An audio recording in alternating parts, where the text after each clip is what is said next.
Israel continues to rely on excessive or disproportionate use of force in Gaza, the de facto authorities in Gaza do not themselves generally engage in retaliation, seek to maintain an effective ceasefire.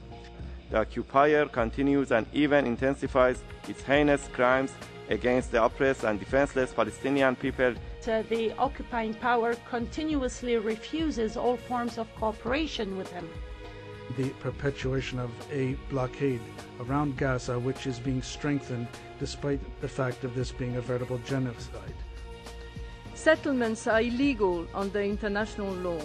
They constitute an obstacle to peace and threaten to make a two-state solution impossible. The most pressing situation is in Gaza. United Nations Watch.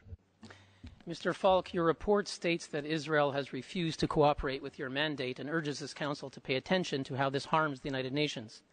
Given that during this time Israel has invited and received numerous experts of this Council, as well as the High Commissioner on country visits, we wish to ask, is it possible that the problem lies in the mandate? Now, the title of your mandate implies a regional jurisdiction that treats all sides, yet the actual mandate is to investigate only Israel's violations.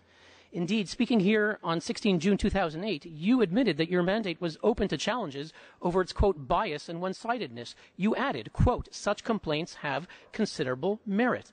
Similarly, has the impartiality of your mandate been helped by your actions to grant standing to Hamas, a group that takes credit for terrorism against civilians and whose charter attacks Jews and the United Nations? Indeed, as reported in Ma'an, the Palestinian Authority itself asked you to resign on grounds that, as you stated in that article, they consider you a, quote, partisan of Hamas. Now, last summer, you published a cartoon showing a bloodthirsty dog wearing a Jewish religious head covering. Initially, you denied publishing it, then you apologized. The High Commissioner called this anti-Semitic, quote, and, quote, objectionable. British Prime Minister David Cameron also condemned it. Speaking in this very chamber last year, Secretary General Ban Ki-moon said that, quote, for this council to fulfill its mandate, it must be seen as impartial and fair. It cannot be seen as a place ruled by bias. Referring to you, he continued, quote, recently there was a rapporteur who suggested an apparent cover-up in the 2001 terrorist attacks against the United States. I want to tell you clearly and directly, I condemn this inflammatory rhetoric. It is preposterous, an affront to the memory of more than 3,000 people who died in that tragic terrorist attack. Finally, Mr. Falk, you give the cover endorsement to this book, The Wandering Who, which is replete with attacks not only against Israel, but against Jews and Judaism. The material is so severe that 20 Palestinian activists, including Omar Barghouti and Ali Abu Nima, the founder of the Electronic Intifada, denounced this book and its author for racism and anti-Semitism.